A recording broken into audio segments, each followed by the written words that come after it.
Welcome back. Let's talk about food and food security in a different dimension this time. We're being joined in the program by Joyce Brown. She's a public health activist. Joyce, thank you so much for coming on the program. Joyce, if you can hear me. Oh dear. So let's see whether we can connect with Joyce to be sure we can have this conversation. I want to look at a few things that has to do with, chemicals in food and things around food poisoning and toxicity in food and all of that. But Joyce, if you can unmute and say hello. Joyce? Hello, can you hear me? Yeah, fantastic. Finally, we have you. Okay, we can hear you loud and clear. Welcome to the program. Thank you so much. Good morning. So we're going to look at the conversation in various layers, but let's start with, in terms of how we manage our food. There was a video at the beginning of the program where we saw somebody producing sachet water, but the hygiene condition was quite not representing what it should be. In fact, it's not supposed to be. We commended the innovation, but it falls short of what is digestible in that sense. So that's why the question was raised, perhaps is why it's trending. So let's talk about hygiene in managing food. Let's begin from there, because a lot of people may not be careful as to what water they use, what oil they use, and all of that. Why is this important? People just want to eat and get by and get healthy. Yes, so the subject of food is a very important one. And it's not just important, it's essential to our survival.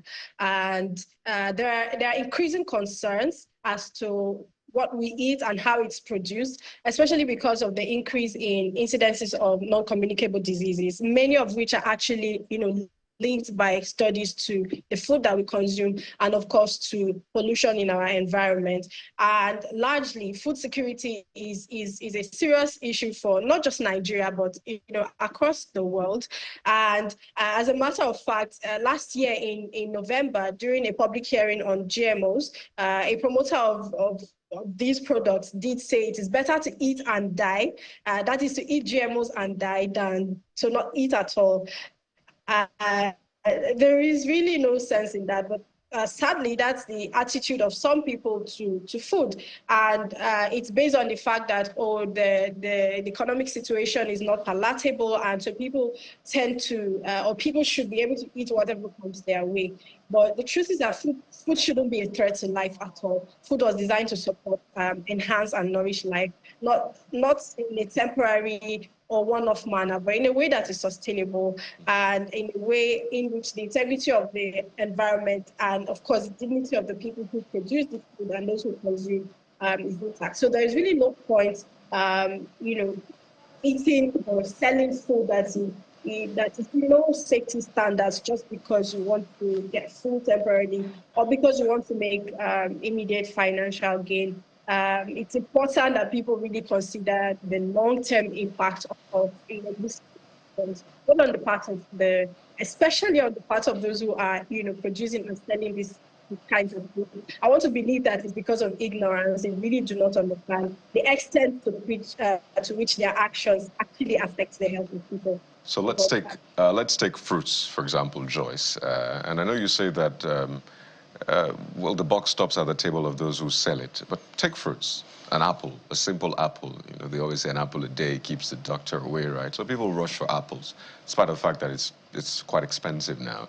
But what you find out most times is on the peel of the apple, there's either pesticide to preserve it, some sort of wax to preserve it. So when people, even though they wash that apple, when they take a bite, they're probably biting part of that pesticide or the wax. That's why some advise just peel that apple or find a way to dip it in lukewarm water, vinegar, and all of that. But that's a long process. Most people don't do that. Or take the banana, the simple banana, for example, where there are preservatives or ripening chemicals on it. And you can, some people don't even think to rinse the banana or wash it. All they just do is take a bite and all of that. So these things are everywhere. and people buy them. Someone is probably taking a bite from it right now. So is it really the fault of the people selling? Because that's a product that comes in, a lot of them imported, by the way. It comes in, they buy it, and they sell it. So it's basically just garbage in, garbage out in that sense. Yes, so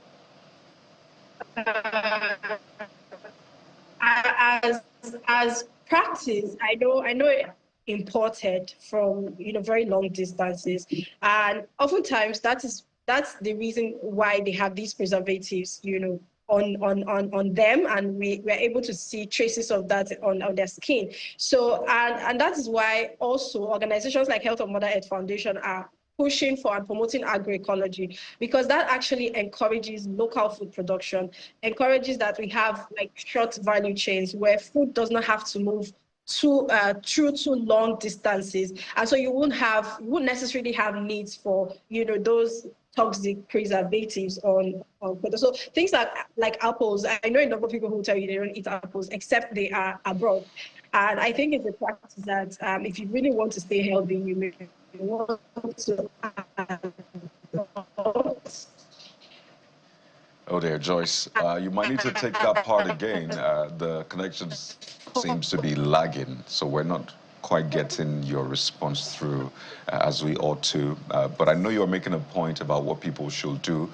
Perhaps speak to regulation as well, food safety. You know that local governments also have that power. They're meant to be in charge of the health, safety of food in local government. So perhaps to speak specifically to that as well. Never mind that people are hungry. We need to ensure that whatever we're putting in is healthy. So Joyce, we lost what you were saying. Just at what you were saying, some don't even take apples at all, and then the connection struck. So if you can recap from there, please.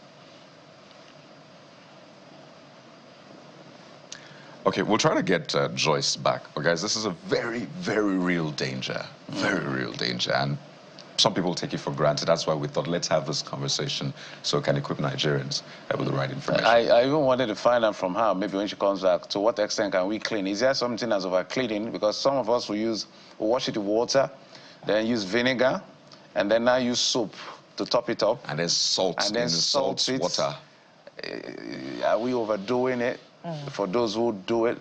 Then for those, I don't understand, and I think even without being a professional in the health sector, I don't think it's healthy as well for somebody to just see apple on the street. You're driving by, vehicles have driven, chemicals, dust, all of that has rested on it, and then you just pick it and start eating it.